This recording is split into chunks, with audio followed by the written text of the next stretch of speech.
ఈ రాధా మనోహర్ దాసు మత విద్వేషాలు రెచ్చగొట్టడంలో నెంబర్ 1 లో ఉన్నారు. తెల్లారు లెగిస్తే యేసు ప్రభుని తిడతారండి ఈయన. తర్వాత ముస్లిం తిడతారు. ఈయన కావాల్సింది మత విద్వేషాలు. ఈయన ఫస్ట్ ఆఫ్ ఆల్ ఈయన బ్రాహ్మణుడు కాదు, పంతులు కాదు. ఈయనకు ఒక వేదం రాదు, ఒక మంత్రం రాదు, ఒక తంత్రం రాదు, జనగణ కూర రాదు, వందే మాత్రం కూర రాదు, మహాభారతం చెప్పలేడు, రామాయణం చెప్పలేడు, ఏమీ తెలియదు. ఒక బోగ్దాడు ఖాళీగా. ఒకప్పుడు ఒక 6 సంవత్సరాలు 7 సంవత్సరాలు రోడ్ల మీద తిరిగేవాడు. మందు సిగరెట్లు అవి ఇవి తాక్కుంటూ వెదవన్నారు వెదవ. ఇప్పుడు వచ్చేసి మనతో ఇష్టాసారంగా మత విద్వేషాలు రెచ్చగొడతారు. నీకు ఏ మతం చెప్పింది ఫస్ట్ ఆఫ్ ఆల్? తర్వాత దేవుళ్ళు తిట్టమని. ప్రపంచ యాత్రలు తిరిగే క్రమంలో నాకు ఆస్ట్రేలియాలో ఈ బ్యాగ్ ఇచ్చారు. ఇది 30,000 రూపాయల బ్యాగ్. 3 సంవత్సరాలు అయింది.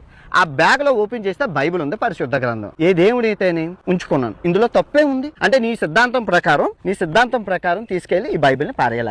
అంతేనా నువ్వు చెప్పేది? అంతేనా? ఈ బైబిల్ ని క్యారీ చేయకూడదు. భగవద్గీతను పట్టుకున్నాను, వినాయకుని పట్టుకుని తిరగాలి తప్ప ఈ బైబిల్ ని తిరగకూడదు. ఇది మత విద్వేషం అంటారయ్యా. మీ వల్లేనయ్యా ఈ జనరేషన్ నాశనం అయిపోయి కొట్టుకు సస్తున్నారు.